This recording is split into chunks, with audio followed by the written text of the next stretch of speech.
I wasn't listening. I got the first part. I'll let you continue. All right. Good evening, everyone. It is a pleasure to connect with you this evening. My name is Susanna Kwan. I am one of the 4 administrators here at New West Secondary School. I am the senior vice principal here. As you see on our screen, there's a total of 4 of us. Murray McLeod, who is off campus today, he is our school principal. Then there's myself as the senior vice principal. Harinder Molly and Miriam Schellenberg would be the vice principal. So welcome. If I've never had the pleasure to meet with you, and for those many familiar faces, it's very nice to see you. Happy holidays to everyone. Happy New Year as well. It is really nice that I have this wonderful person beside me right here. This is Erin Kenny, one of our many, many fabulous counselors, and I think she deserves a round of applause because she did all this work.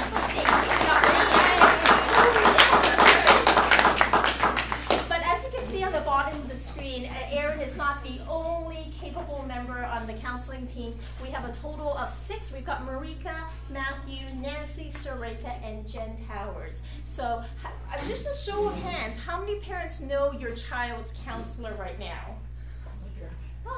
Oh no, parents! For you to find out who your child's counselor would be, as well as the administrator, for the counselor, if you have access to My Education BC, My Ed BC, you would be able to see who the counselor would be. In my next few slides, you would also be able to identify who your child's counselor would be. That's extremely important. That might shift sometimes, and I'm going to go to the next slide to explain to you as well. Quick question, yeah? What if my BC would like to log in even if you have all your login stuff correct? May I please ask you to come to the office and speak to one of our secretaries, one of our clerks, they would be able to reset it and walk you through this well. Because it's important for you to access MyEd, because not only would you be able to see who your counselor would be, your schedule, your transcript, your report card, etc., etc. But we will have time, fingers crossed that, so that if you have any questions, please write them down, put it on your phone, and then we can address it at the end of the presentation as well. Okay. Well, first and foremost, it's important for me to deliver our land acknowledgement. On behalf of New Westminster School District, we recognize and acknowledge the Papite First Nation, as well as all Coast Salish peoples on whose traditional and unceded territories we live, we learn, we play, and we do our work. I know it by heart because every single morning I get to deliver our announcements in the morning to our staff and to our students, so it's all here. There we are. There's the 4 of us right here. On the top left-hand corner would be Miss Miriam Schellenberg. Her email address is there as well. As you can see, so there's a total of 4 of us, and with 2,300 students, we divide the 2,300 students amongst the 4 administrators. So Miriam, as an example, she supports all the students with the family names of letters A to D. She also supports all the inclusive ed students. Ms. Harinder Molly, on the top right-hand corner, she supports the letters M to R. She also supports all of our Sigma students, and Sigma would be one of our alt programs here at New West Secondary. Mr. Murray McLeod would be the bottom left-hand corner. He supports all family names E to L, and then myself would be S to Z, and I also support all the 160 international students here at New West. Thank you, Erin. More importantly, the 6 counselors, so if you do not know your child's counselor, please take a look at the alpha order of the surname. It's slightly different from the administrators because there are 6 counselors versus there's only 4 administrators. So Erin, on the bottom left-hand corner, Erin supports students with the last names H-E to M-A-S. How are you able to get a hold of us and counselors? In addition to emails, many of our students do use Microsoft Teams, the chat feature. There's also the ability for you to make appointments with the counselor. So you can make an appointment. There's a QR code located on the outside of the counseling office.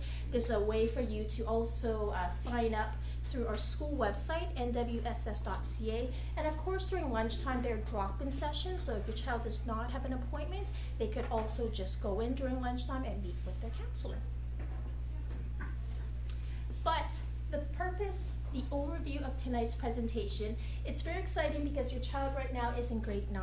Perhaps they may be enrolled in some grade 10 courses, maybe some grade 11 courses already. So within our British Columbia curriculum, credit would be achieved starting in grade 10 courses. So many of our grade 9 students right now, starting next year, they'll start being enrolled in grade 10 courses. They're going to start earning credits towards graduation. Erin's going to tell you a little bit more about the graduation program. There's a Dogwood diploma. There's also an Evergreen as well. What is the difference between the two? How many credits do you need? What type of courses do you need? You might have some questions about when my child might be interested in college, university, post-secondary, what type of courses would be needed. So we'll give you an overview, but there's no one correct answer in terms of what courses you should be taking. We also really rely on our students and on our parents to do their homework and do their research in terms of their interested next step. Come on in, grab a seat as well, okay? Again, this is recorded as well. We'll upload this on our district website. Well, because this is our first time for us to connect this calendar year with our parents in terms of course planning, do not worry, your child will be receiving a similar presentation, probably more in depth, giving them more opportunities to ask questions. You'll probably ask, when are we delivering this? Does anyone know, any of the students who are here in this room? When do you get course planning sessions? Course planning sessions will take place at the end of this month. So we are just 3 weeks away before we wrap up semester 1. So here at our school, we run semester courses and we also run linear, or also known as full year courses. So with our semester courses, which most of our grade 9 students are enrolled in, our last day of semester 1 would be Friday, January the 26th. And then the following week on Monday, Tuesday, and Wednesday, so that would be January 29th, 30th, and 31st, our students will be immersed in incomplete days, I days. Now traditionally, the incomplete days would be opportunities for students to be invited by their teachers to go back into the classrooms to make up any coursework, perhaps to do a presentation, to do missed quizzes, tests, just to improve their learning. But we're also finding that some students really like, yeah, I don't need to go to and connect with any of my 4 teachers. Do I just stay home for those days? We really want to enrich additional learning opportunities for students, and so a school message was sent out today at the end of the day. So parents, please check your, I wouldn't say end of the day, I think it was sent out at 12 o'clock. And I've got an 11-page pamphlet booklet. So apart from students being invited by their teachers to have these additional opportunities, we're also bringing in some student workshops for these students. Some examples would be we're bringing in BC Lions so that they can learn a little bit more about anti-racism, diversity, equity. We're bringing in ICBC presentations. We have yoga, meditation. We've got science. We've got dance. So a lot of different fun hands-on activities for our students in addition to the incomplete days. We also have course planning sessions that are happening during those incomplete days as well, and grade assemblies as well. So please pay attention to that email. It's also uploaded on our school website, nwss.ca. After you select your courses, then you also have to plug everything into MyEd, and then that's where our heart of our presentation will be. Erin, how does that sound so far? Sounds good. Okay, All right. I'm gonna hand it over to you. Yep. So thank you for coming this evening. Yeah, I'll try and go through this as quickly as I can. And remember that, yeah, if you are trying to take pictures with your phone, it's probably better to just wait until the whole thing is uploaded onto the school website, because you'll see everything clearly. All right. The first thing is, because things have changed since COVID, the instruction methods here at New West Secondary is basically in-class learning. Students have 4 classes a day each semester, so that's 8 in a year. They do have an option of doing online learning, and when the students actually receive their paper course selection sheet, there is a choice where it says NWSS or online. It's very important. Students think that if they circle online, they're automatically registered in online, and this is not true. It's a huge responsibility to make that decision to take a course online. It's very different from when kids were in a class online during COVID. Some of the things to keep in mind is that conversations I have with my students when they ask grade 9s or 10s come in and say, I'm thinking of doing that course online. One of the things I take into consideration is their attendance. There's pretty strong correlation between students who struggle with being on time to class or possibly not attending all of their classes. And if they sign up to go online, most likely they will not finish an online class. And it really is up to them to be self-disciplined, organized. If they don't have those skills, I usually encourage them to defer for a year, or if they are insistent, I will let them know I'm going to call home, check in with whoever the adult is at home, just to make sure that they are aware that you are taking this risk to do online. There is no set time they take a class. There is no teacher that they meet with. They can request to meet with an online teacher, or they can come to room 3039, which is just over there, during the day. Most students don't have the self-discipline to do that. So it is an option, but it's an option that needs a lot of discussion with parents or guardians and with their counselor to make a good decision.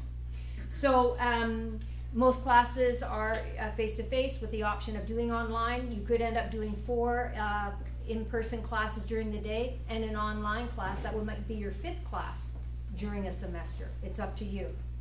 So I've just got up there, just as a reminder, that if they circle online, they must ensure they get themselves registered in a timely manner. I had some grade 10 students who had circled to take a CLE class 10 online, and it was November, and they said, when do I get registered? It's a bit, they can still get registered, but they've missed a couple of months where they could get their work done. So they have to take that responsibility, and part of that starts with the conversation you have with your kids, to be very much involved. Grade 9 and 10 students have a tendency to say, don't worry, Mom and Dad, Grandma, I got it all under control. No, you need to step in and have the conversation with them. So the Graduation Dogwood Diploma is the diploma program that most students will be on when they are going through high school. They're going to graduate where they are required to have 80 credits. These numbers can kind of sound confusing. I have another sheet I'm going to show you in a second, which I use it as a cheat sheet that I use to work with students when I'm checking their credits. And to me, it can be a little bit easier to understand. And you'll be able to see this when you check out the presentation online. So the government says you have to have 80 credits in order to graduate, and it's broken up into academic courses and elective courses. 52 are required, mandatory, you don't have a choice, and you'll see in a second what those ones are.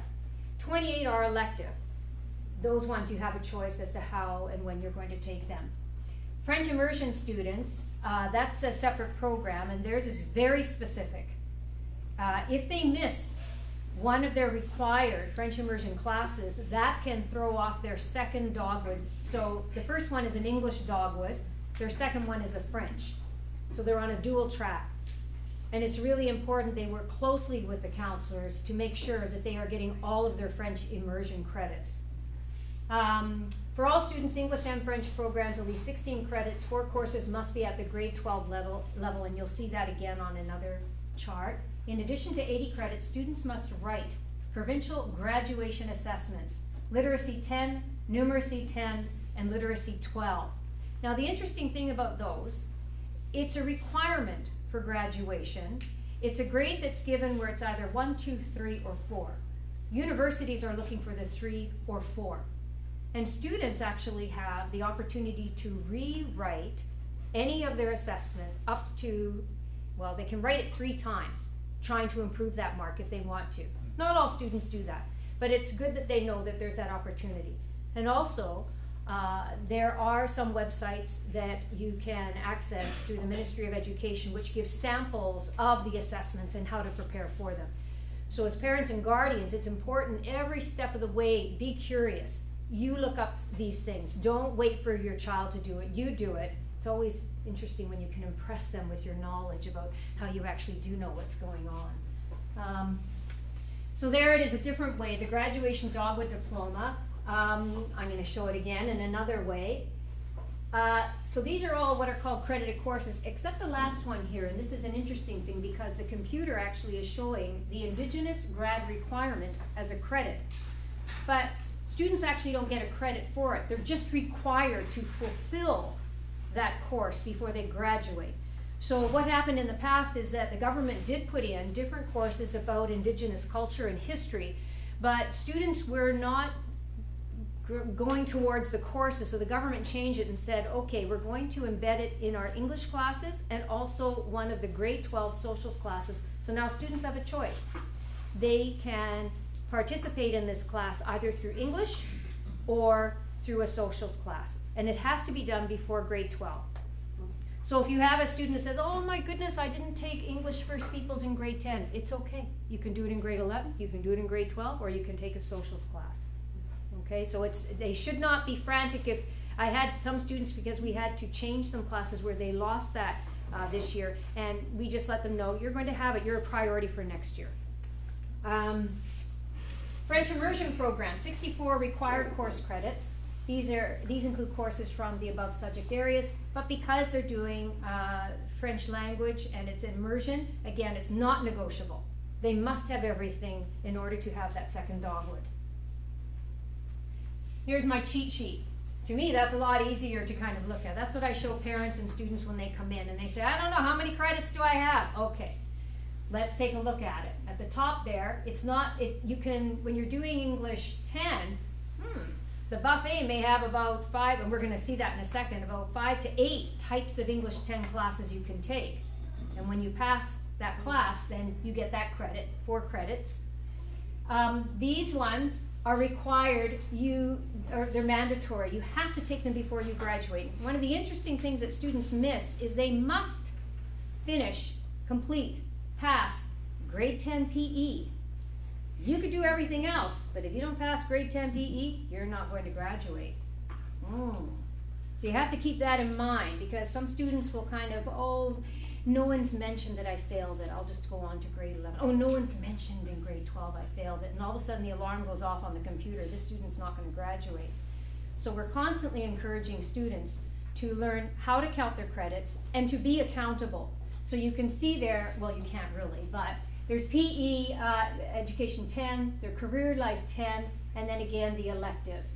When it comes to electives and grade 12 courses, they can be electives or academics. Those ones are negotiable, they just have to be at the correct grade level.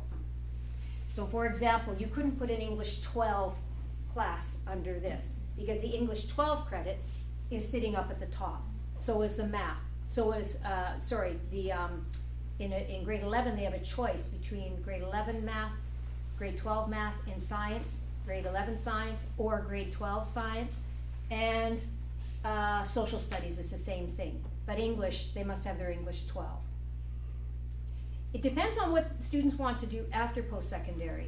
And that's why it's important they take the time to talk to you about choosing classes for course selection. Most kids don't know. They have a bit of an idea what they're interested in, but that's where you start the conversation and start looking at, well, what would be good to have? What's going to give you more options? The requirements of the literacy assessments and numeracy assessments just sit on the bottom. There are no credits.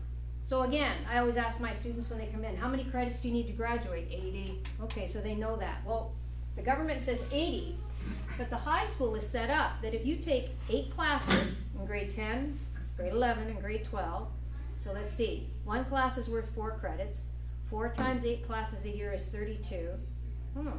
So grade 10, grade 11, and grade 12, 3 times 32 is 96 credits. So the high school is set up so that you could actually graduate with 96. I have students who graduate with 120. How do they do that? Let's take a look and see. This talks a little bit more about French immersion. Some of this I've already mentioned. You can see that there's a French immersion dogwood diploma. They do have their extra classes at French immersion that they have to take. Besides taking an English 12 class, they must take their French immersion, their Frau 12, also 11. That's where the extra credits are coming in for them in order to keep that second dogwood, their English dogwood and the French immersion one. They also have to write, French immersion also have to write, besides their literacy 12 assessment, they have their French literature 12 assessment. These are a couple of websites that have really good information on them. I'm not going to go into detail. When it is uploaded onto the website, please be curious. Take yourself on a tour. What is coming up now, and it's on the website, this is the new course description booklet. This is really important, and some students, it's almost like I don't want to look at that.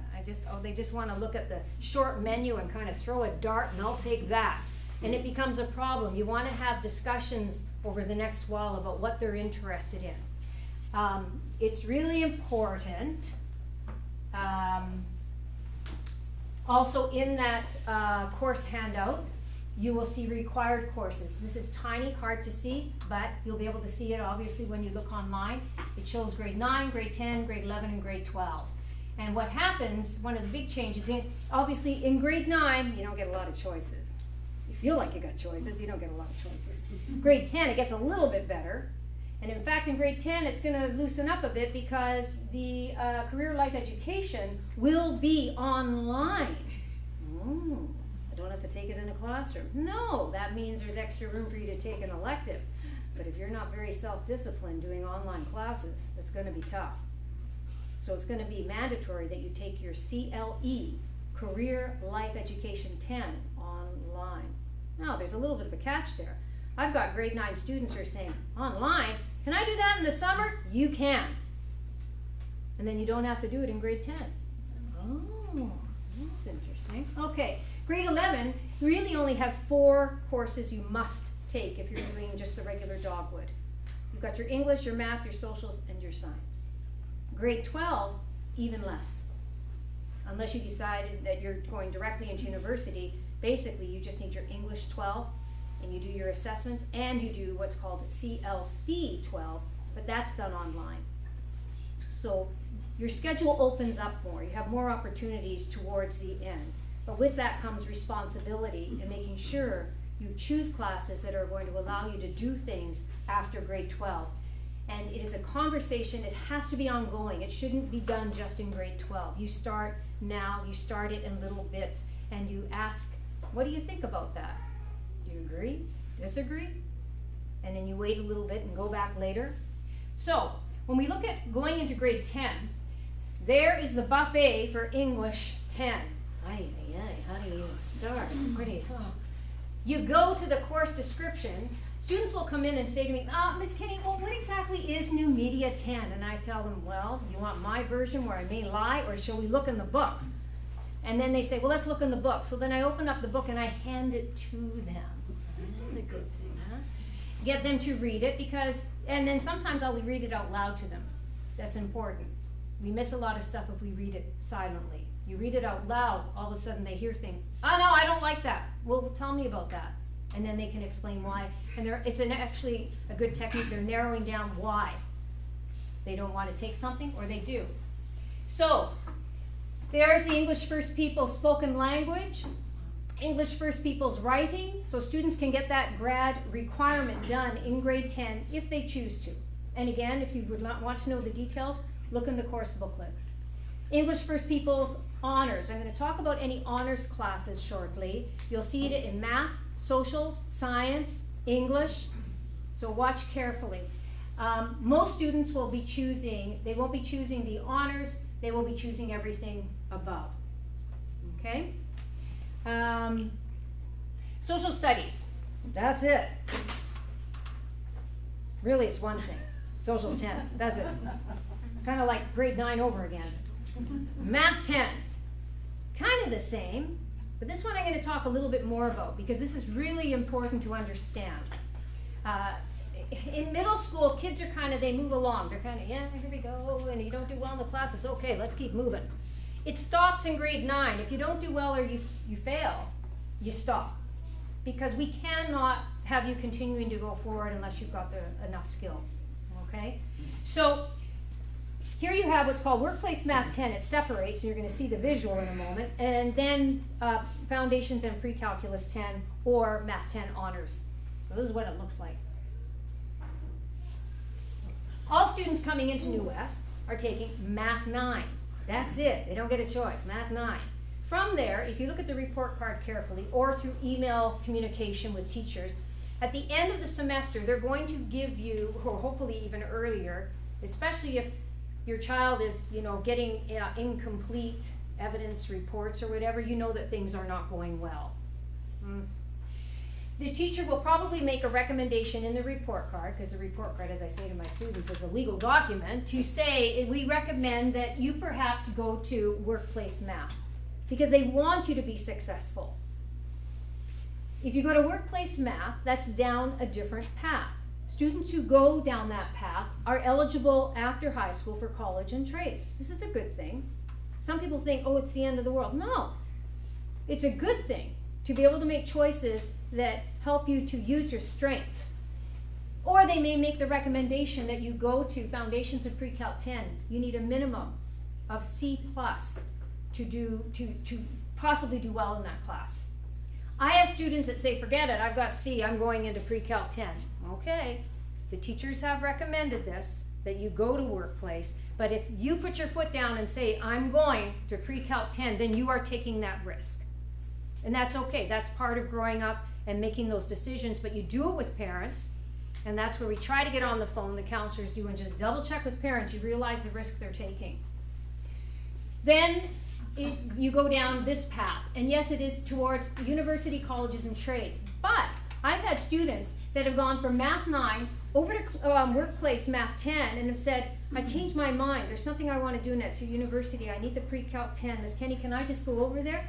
Well, let's finish your Workplace Math 10, go back over now and do your foundations, because you can't just go over there, you'll see the arrows don't go that way. You need to do all the steps, and they can be successful. They're not going to necessarily have top marks, but they attend free tutoring here at the school. They make use of any time that's offered at lunchtime. They use Khan Academy. These are serious students. They're really wanting to go down a particular path. They're taking control of their learning. Not all students have that maturity. They can get it. So you'll see this, and it's an important chart to have when you're looking at making the choices with your child for course selection, so that they understand why they're choosing what they're choosing. Science 10, there it is, in English and in French, that's it, no choices. Changes when you go to grade 11. PE, there it is. You don't finish that thing, you don't graduate. Yes? Oh, no. Yep. Sorry, my son doesn't have PE9 on any of his courses this year. So what would be important is for your son to talk to their counselor and find out did we notice this and what can we do about it? Is it the end of the world if you don't have PE9? No, it's not the end of the world, and we can correct that. I have some students who do a lot of sports outside of school, and they don't want to do PE9 at school. They do PE9 online because they're spending half their life doing PE. So they are in a good spot to do PE9 online, but it's a conversation they should have with their counselor who can look at their schedule and look at the options. And that's the nice thing about being in high school. You can jump around with the grades. I have kids who are in grade 11 who are picking up their grade 10 PE. And no one's saying, ooh, you're grade 11? They don't care. It's like going to see the counselor in elementary and middle school. Kids have a thing about, you're going to see the counselor, you must have a problem. Here you can't breathe without seeing the counselor. No one cares. So the counselor will help your child figure out what happened, and they'll figure out how to correct it. And it's good that you saw that. They don't need PE9 to graduate, but they do kind of need PE9 to get into 10. Okay, career education. I like this course. I wish they had it around when I was back when the dinosaurs were, walking the earth. This is a good one. It's going to be online next year. It's an important one. You need this to graduate, but it helps students to make use of who they are as a person, take everything into consideration, their interests, their strengths, volunteer work they'd like to do, things they'd like to train for, study in the future. And because it's about them, they can turn all their kind of projects connected to themselves. It's kind of an interesting course. I'm not going to read all of that. Yes? What about career education 9? I see that they were all enrolled for a Z block, but I haven't seen any classes happening. Yes, good question. That's that wonderful creation of my ed. Yeah. Career Education 9 is not an actual class. It is a requirement that students participate in it. It's embedded actually into different activities that happen through the year and largely through PE class. So students will come up and say, I don't know where to go for Career 9. You don't go anywhere, don't worry about it. Where do you have PE? Second semester, Block B, that's when you're gonna learn Career 9, so not to worry. It's not the same as the CLE 10 where they should be worried.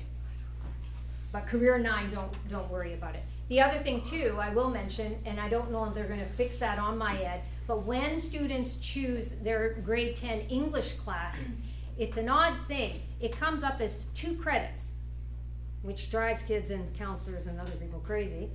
And then there's a second thing called Literacy 10, which is worth 2 credits, and together it makes 4, and that's their English 10. But Literacy 10, although it's not really sitting on schedules, some schedules it is, it's kind of floating down, like in that Block Z area. And again, students get confused and will say, where do I go for this class?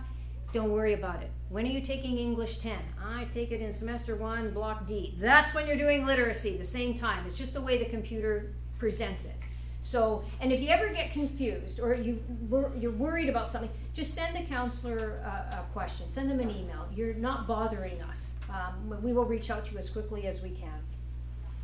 Okay? The other piece I would add would be with these embedded courses in Z-Block, Career Education 9 as an example, you do not see a teacher's name connected to it, you do not see a room number connected to it, which equates to it is not an actual course, a physical course that your child needs to go and attend. Okay, thank you. I wanted to just talk for a second about IB because that question does come up. Kids going into grade 10 who are thinking about the possible option of doing IB in grade 11 and 12 say, well, what do I take in grade 10? IB is the International Baccalaureate Program. Only a few schools in each district actually host the program. Our school hosts it here. It's important that if students are really thinking about it, it's an accelerated academic program. They really should be going to the presentations, looking online and looking at the IB website within the school website, taking your time to think about, do you really want to participate in this program? If you do, it will affect what you're going to, take in grade 10, because you'll have to do a little bit of taking classes ahead of time, which will then, you'll lose some of your electives. Yeah, that doesn't work. Let's try this. Well, that didn't work. Suggested grade 9-10 courses for anticipated IB students. There you'll see the honors. So the honors classes in grade 10 is like it's a test for those students to see what is it like to go into a grade 10 socials honors class where there's a lot more enrichment work, the workload is somewhat heavier, and the pace is faster, so it gives them a bit of a taste. Some students won't take all honors. They might do English honors and socials honors. They might not do the math or science. You're not necessarily required to do all of them. These are not required, they're recommended, so that you have a taste of what it would be like going into IB. Very important that on the course selection, if students are thinking about IB, they write a note to their counselor on the course selection sheet. Write lots of notes on the bottom, and there's a bit of a sample there that I'll put up in a second, you can see. Students remaining in Hockey Academy and or French Immersion, you need to work very closely with the counselors with your schedule, because French Immersion students are locked in. There are not a lot of, in regular Science 10, there might be 15 sections to choose from. In French Immersion Science 10, there might be 3. So they don't have a lot of wiggle room. When counselors are trying to balance a schedule, that can be really challenging. So let's say a French Immersion student wanting to go into IB in grade 11 and wants to take honors classes, they need to work very closely with the counselor. The computer's not going to pick up what needs to be done and managed. The counselor will have to do that.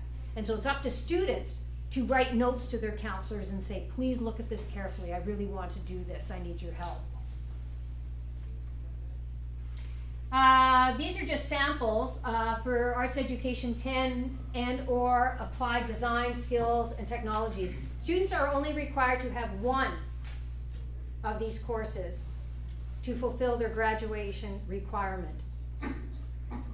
Students will usually choose a lot of them as part of electives before they graduate, but they are only required to have one. Okay? I'm not going to go through the whole thing. You guys will see this again when you go online. Oops, pardon me. And skills and technology. Here they're going into more of the applied design skills and technology. Culinary arts, home economics. Something you want you to be aware of. And any of my students that have been interacting with me kind of know the score. These are called, what I would call them, high demand classes. They are very popular. And as a counselor, I am trying to make sure that my students are, as much as possible, safe and healthy. And part of that is being where you need to be at the right time, which means that your attendance is very important. And I am strongly encouraging students to monitor what are they doing, because the lineup to get into classes like these is long. And if I've got students who fill out their course selection, but they don't go to class, if their name pops up and they're at the top of a list to get into one of these high demand classes, how is it fair to students who are attending everything and on time? I have to be fair to those students who have that self-discipline. So I'm constantly saying to my students, I'll never stop and ask you to go to class, don't go to class. That's what happens in high school. You have to somehow find that strength to take care of yourself. But if you don't go, this is where things get difficult. Because if you ask for high demand classes, but you don't go to your other classes, chances are you're not going to get it. And that would be sad, because your options will become smaller. So take control of your learning, take control of your actions. Okay, really, really important. Sorry, I'm gonna have to go down to the next one. Yep. Got about 5 minutes. Yes. And arts education, whole bunch of them. I tell you, everything opens up when you're going into grade 10. Then you get access to grade 11 classes and grade 12 classes. Oh my goodness. And some grade 10s will say, I don't want to be with grade 12. Welcome to the adult world. All right. PE. Z blocks. You may have heard about them. Z blocks are for the full year. This is very important, because grade 9 students sometimes have signed up for Z blocks this year, not realizing, what? It's a whole year? And then they quit 3 months in. So please talk to them about that. And that's a commitment. Morning Z blocks can start as early as 7:30 or 7:15. Yeah. Not every morning, twice a week. Okay? So if you're going to make that commitment, think about it. Are you going to follow through with this? This is not middle school, it's not elementary. If you make a decision and then you change your mind 2 months in, the teachers begin to learn about who you are as a person. Unless you break a leg or something. It's challenging if you decide, yeah, I don't want to do it anymore, and that's not good. Think carefully. If you can't go through the whole year, don't do it. Wait, defer a year. Don't do a Z block. Z blocks are also after school, starting at about 3:15. So a lot of music, drama, sports. That leadership 10. We've got leadership students tonight. You probably see them organizing stuff, and look at them. No. There you go. Okay? And all the languages. Yeah! You may have heard, but I'm going to repeat it, because it's amazing the number of grade 9s. I spoke to all the middle schools last year I went to all the middle schools, and I said to the kids, you don't need a language to graduate. How many grade 9s walked in saying, but I got to have a language to graduate? Were you listening when I went to the presentation, huh? Oh. You don't need a language to graduate. You do need a language if you want to go directly from grade 12 to university. So it's just something to keep in mind. But there are other ways to get around that. A second language is not always easy for, or it's maybe too challenging for some students, and they want to go to university. They can do it. They graduate without a second language. They go to a college for 1 year, and then they transfer into second year university when they don't ask them for the language. Yay! Okay? So there's lots of ways you can get around that requirement for university. Do you need a second language to graduate? No. Silent clap. There you go. You don't. One thing I want you also to think very carefully about, trades. Are you nuts? Look at what's going down on that bottom floor. This is one of the best schools in terms of what they can offer students in trades, and we see what's going out in industry right now. But it comes with a catch. Again, remember what I was talking about attendance? Technology and trade. So you guys, for grade 10s, this is where it's different from your Tech Ed 9 now, for those of you who did Tech Ed 9. There it is. It's called Skills Exploration. It says 12-8. Don't worry about that. When you see that, and if you're interested in it, the priority is given to grade 10 students. But there's the catch. They're looking at kids who are committed, who are passionate about it, and who are going to follow through. So think about that. Have that discussion. The lineup to get into that is huge. But priority is given to grade 10 students. Why? Because then, if you are successful in that, it's like you're ahead of the game when it comes to actually applying for trades such as carpentry, electrical, professional cook. So do think about skills exploration when it comes up if you are interested in that type of training. Okay? High demand. One of the things that I do remind students that when I have conversations with them, I show them their attendance. Did you know you've missed 83 classes? You've either been late or absent. 83? I didn't know that. What do you think would happen if this was a job? Oh, I'd be fired. This is their job. 6 hours a day they're supposed to be here. As I say, their guardians, their parents, if they had this type of attendance, would they be able to keep their job? Oh no. Well, what would happen to you? Well, they wouldn't. Oh. So it's really important they see that you're not asking anything more of them. This is a preparation for the real world. We want them to be successful, and that means being on time, being early. I don't think any of the adults in this room that work show up right on the dot when they're working. Depending on the job, you're usually there 15, 20 minutes, a half hour before it starts. And that's part of instilling that in our kids and having these conversations, not daily, but taking the opportunity. And so stuff like skills exploration, that's what we're looking for. Okay, things to consider during course selection. The clock is ticking. In fact, I'm over. Darn, and you didn't even get to ask questions. Do you want to ask me any questions? That's what happens with admin when they start talking at the beginning. I was going to pull it up. Yes? When you were showing the attendance and credits, Yes? who take care of that list? You? I do as a counselor. Okay. So I have to be The responsible. parent doesn't know how much. If you don't know and you're getting antsy, Yes. ask the counselor Okay. and say, I don't know what's happening. I'm not sure how many credits they have. When I talk to my child, they're not even sure how many credits they have. And then and some counselors, it's very important. Don't just make an appointment in your child's name and show up, but send them an email and say, I'd like to come in if I can, okay? And we'll help you understand. And you're on. Yep. You mentioned that course selection starts in February, but if you just haven't had their math, you're just starting math in the second semester. With regard to like which one to choose for grade 10, if they haven't had their math 9 yet, there's no recommendation from the teacher or anything. Oh, so they're going, if you know, if math in grade 9, they're doing pretty good, and you think that they have a good